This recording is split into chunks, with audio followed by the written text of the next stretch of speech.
మేము ఆమేరుకి చెందిన వాళ్ళ హుజూర్.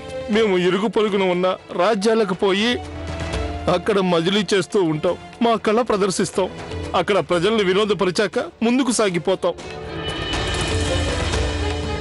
ఇంతవరకు ఏ రాజ్యంలోనూ మమ్మల్ని ఆటంకపరచలేదు. కానీ ఇక్కడ మా దగ్గర ఉన్న ఈ పతాకం చూసిన వీరు మమ్మల్ని చితకొట్టిలా బంధించేశారు.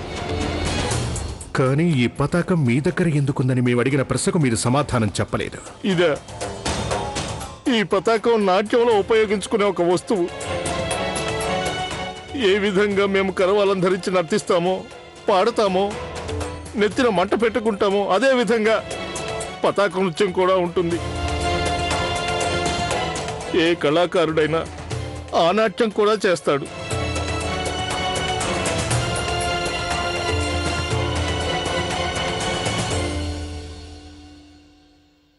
వీళ్ళని విడుదల చేయండి.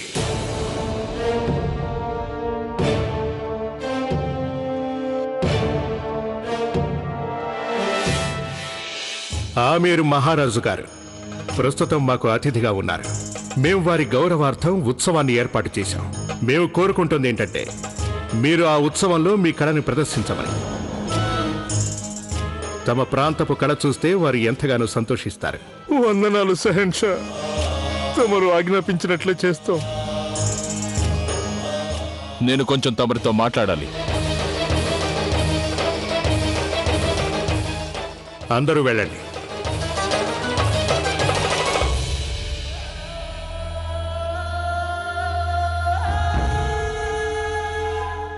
నేను ఎప్పుడు ఏ నేరస్తుని పట్టుకున్నా తమరు వాణ్ణి విడుదల చేసేస్తారు.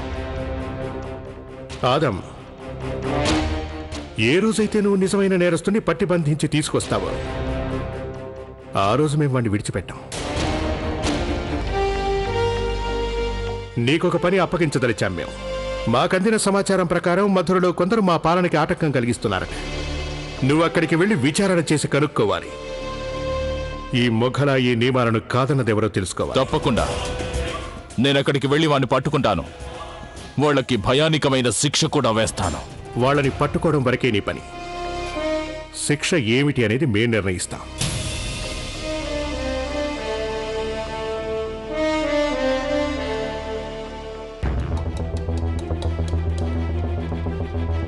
నేను ఎవరినైతే అణచాలనుకుంటానో వాడికి శిక్ష విధించకుండా నన్ను ఎవ్వరూ ఆపలేరు జలాల్.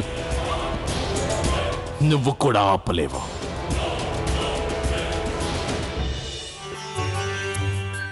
అమ్మా అమ్మా, ఎందుకమ్మా ఇవన్నీ? ఎందుకంటావేంటమ్మా? ఇవాళ ఉత్సవం కదా, నిన్ను సిద్ధం చేయాలి. రా, ఇలా వచ్చి కూర్చోమ్మా. మీరు తొందరగా నాకు అందించండి. అమ్మా, నీకెందుకమ్మా ఈ పని? వీళ్ళంతా ఉన్నారు కదా నన్ను తయారు చేయడానికి. కానీ నాకు ఇంకోసారి ఈ అవకాశం వస్తుందో రాదో.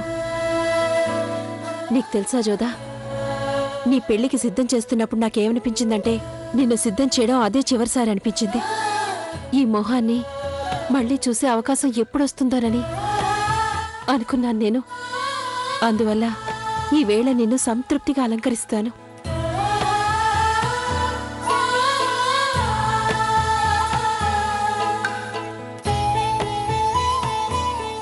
అందరికీ హెచ్చరిక, అప్రమత్తంగా ఉండండి. మహారాణి హమీదా బాను గారు అంతఃపురానికి వేంచేస్తున్నారహో.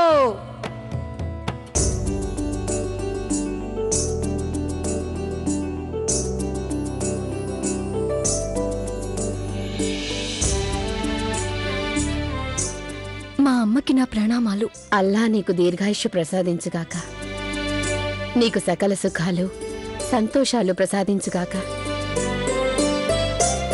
అరే మహారాణి గారు, తమరిక్కడే ఉన్నారా?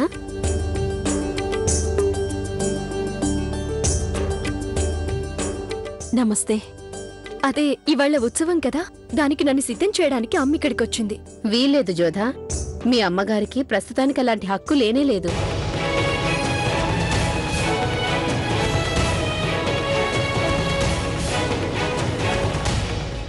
అంటే ఇప్పుడే కదా నువ్వు నీ నోటితో నన్ను అమ్మ అని పిలిచావు. అంటే ఇప్పుడు తల్లి హక్కులన్నీ నాకే కదా ఉంటాయి.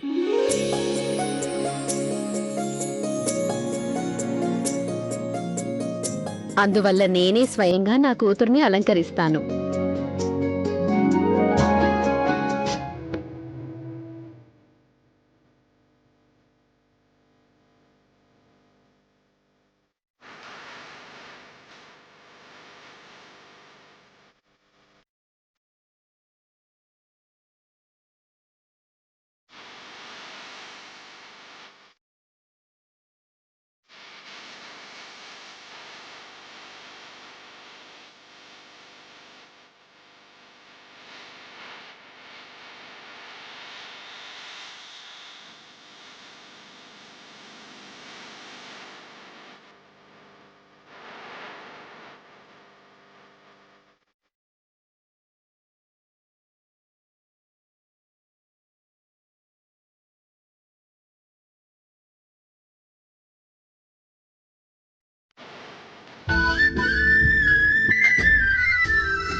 సుస్వాగతం మహారాజా. ఆసీనులు కండి.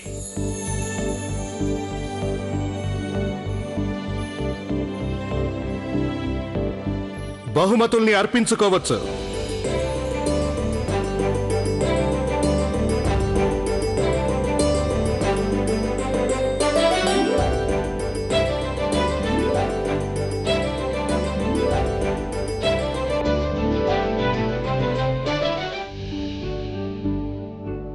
ఉత్సవాన్ని ఆరంభించండి.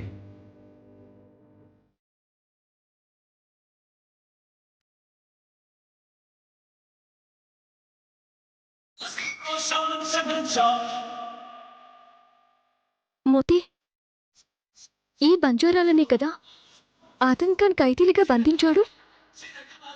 వీళ్ళని స్వతంత్రంగా ఎలా నాశనం చేస్తున్నారు? నా అనుమానం ఏంటంటే షహిన్షా గారు ఈ ఉత్సవంలో నాకు బాధ కలిగించేది ఏదో చేయాలనుకున్నారనే అనిపిస్తోంది.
తమరి ఈ అతిథి సత్కారాలు మేము ఎన్నటికీ మర్చిపోలేము. మహారాజా, మాకేమనిపించిందంటే మీరు మీ రాజ్యానికి చాలా దూరం వచ్చేశారు. అందుకని ఇక్కడే మీకు మీ సంస్కృతిని, కళా సంపదని పరిచయం చేస్తే బాగుంటుందని. షహన్షా, ఈ ఉత్సవం ద్వారా తమరు నిరూపించారు మీ మొఘలాయులకి హిందువులకి మధ్య సత్సంబంధాలు సుసాధ్యమేనని రుజువు చేశారు. ఈ ఉత్సవం ఇంకా పూర్తి కాలేదు మహారాజా. తమరి వినోదార్థం ఇప్పుడు చదరంగపు ఆట జరగబోతోంది. ఆ ఆట సాధారణంగా పావులతో ఆడే ఆట కాదు, మనసు పెట్టి ఆడవలసిన ఆట. నా జీవితాన్ని తమరు ఒక ఆటలాగా చేసేశారు. ఇప్పుడు ఈ ఆటలో మా అమ్మ నాన్నల్ని కూడా పాముల్ని చేశారు. ఇవాల్టి ఆట చాలా విశిష్టమైనది, ఎందుకంటే ఈ ఆటలో గెలిచిన వారికి ఈ షహన్షా తన తరపున ఓ వాగ్దానం చేస్తారు. ఇక ఆ వాగ్దానం ఏమిటంటే, ఈ ఆటలో గెలిచిన వాళ్ళు ఎవరైనా సరే మమ్మల్ని ఎప్పుడైనా ఎక్కడైనా సరే ఏది కావాలన్నా కోరుకోవచ్చు. అలా వారు ఏం కోరుకున్నా మేం వారికి తప్పక ఇస్తాం.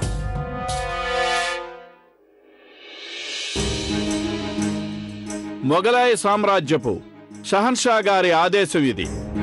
దీని ప్రకారం ఈనాటి ఆటలో గెలిచిన వారికి షహన్షా వారి జీవిత కాలంలో ఎప్పుడు ఏం కోరుకున్నా తప్పకుండా ఇస్తారు. ఈ ఆదేశ పథకం ద్వారా షహన్షా జలాలుద్దీన్ మీ అందరికీ తెలియజేయనది ఏమిటంటే, నేటి ఆటలో గెలిచిన వారికి వారు ఏమి కోరుకున్నా ఇస్తారనేది. ఈనాటి ఈ చదరంగపు ఆటలో ఒకవైపు ఆడేది మొఘలాయి సామ్రాజ్యంలోని సాటిలేని క్రీడాకారిణి బేగం రుకయ్యా సుల్తాన్.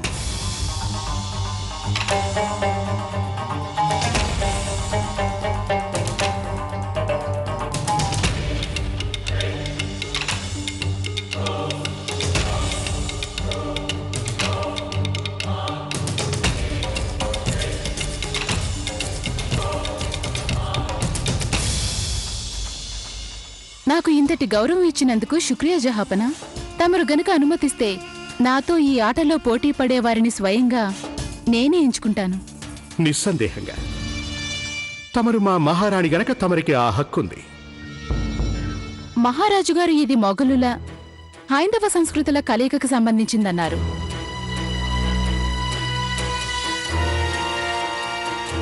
ఇప్పుడు ఈ కలయిక పోటీగా మారబోతున్నది.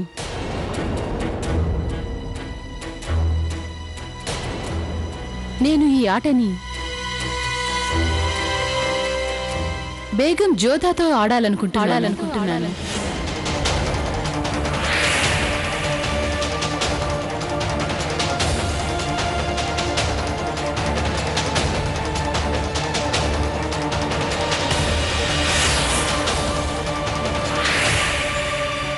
మా బేగంలిద్దరూ ఈ ఆటలో పోటీ పడితే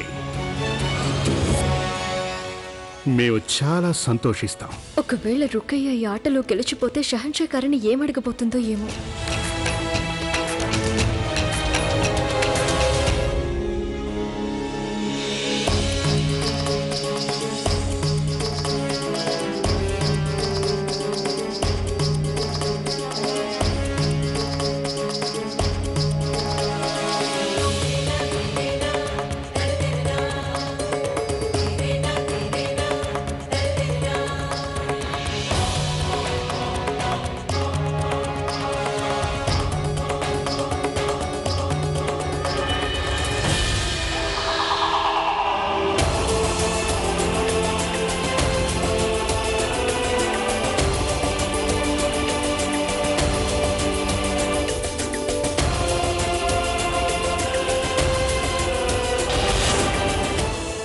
చెప్పండి జోధా బేగం, తమరు ఈ పోటీకి సిద్ధంగా ఉన్నారా,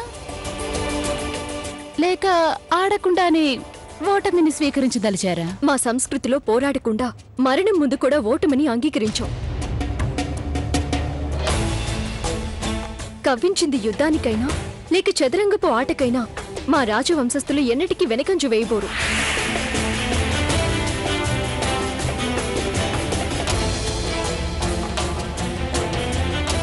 ఈ పోటీకి నేను సంసిద్ధంగా ఉన్నాను. మహారాణి రుకయ్యా బేగం వారికి జోధా బేగం గారికి మధ్య చదరంగపు ఆట ఆరంభం కాబోతోంది. తమరు నాకంటే వయసులో చిన్నవారు, అందువల్ల మొదటి ఎత్తు మీరే వేయవచ్చు. ఆటన్నాక వయసుతో పదవులు పెరగవు, అది ఎత్తుల్ని బట్టి ఉంటుంది రుకయ్య బేగం. అయినా మీరు గనక మొదటి ఎత్తు నేనే వేయాలనుకుంటే అలాగే కానివ్వండి.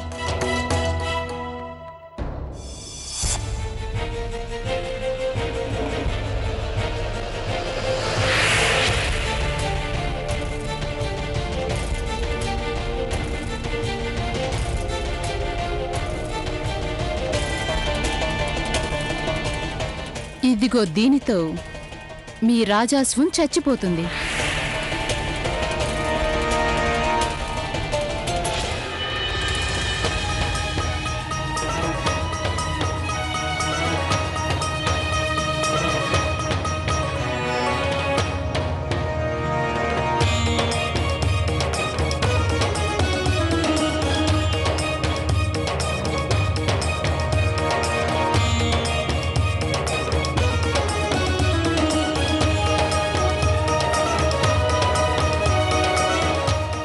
ఇప్పుడు దీనితో తమరి ఒంటే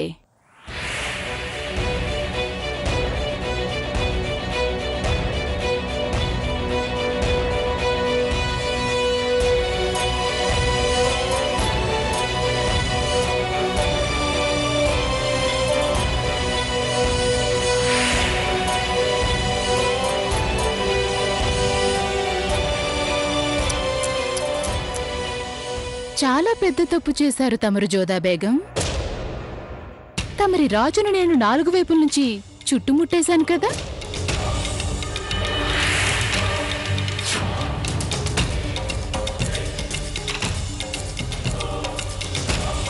అయిపోయింది మీ షెహన్షా పని.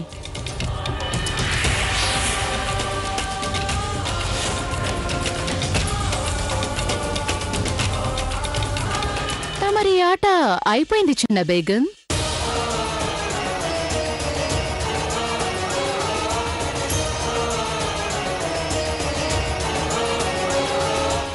ఆగండి.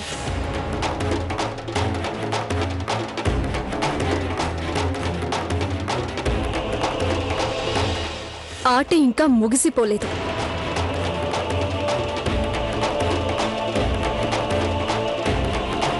నా రాజుని చంపాలనే ఆత్రంతో తమరే స్వయంగా ఓటమి పాలైపోయారు.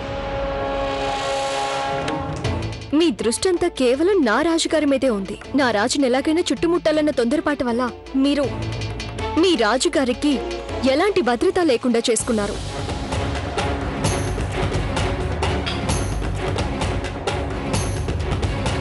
ఇప్పుడు ఎత్తు నాది.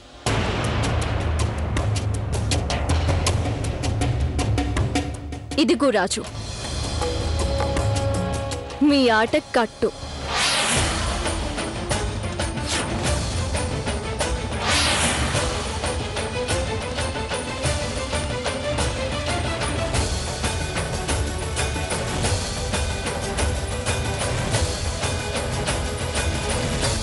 అభినందనలు అభినందనలు అభినందనలు అభినందనలు.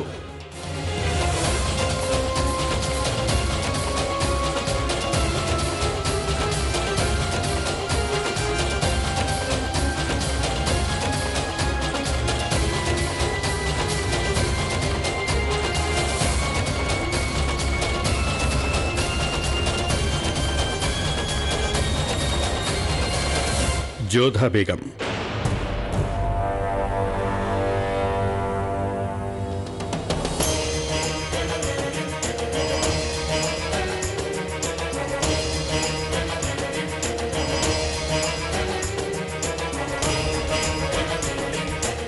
బేగం సాహిబా, ఈ ఆదేశాన్ని ఆమోదించండి. నా సంతోషం ఏమిటంటే మా నాన్నగారు, మా అమ్మ, మా నాన్నమ్మల ఆశీస్సుల వల్ల నేను ఈ ఆటలో విజయం సాధించడం. కానీ ఇందుకు బదులుగా నేనేమీ కోరుకోబోవడం లేదు.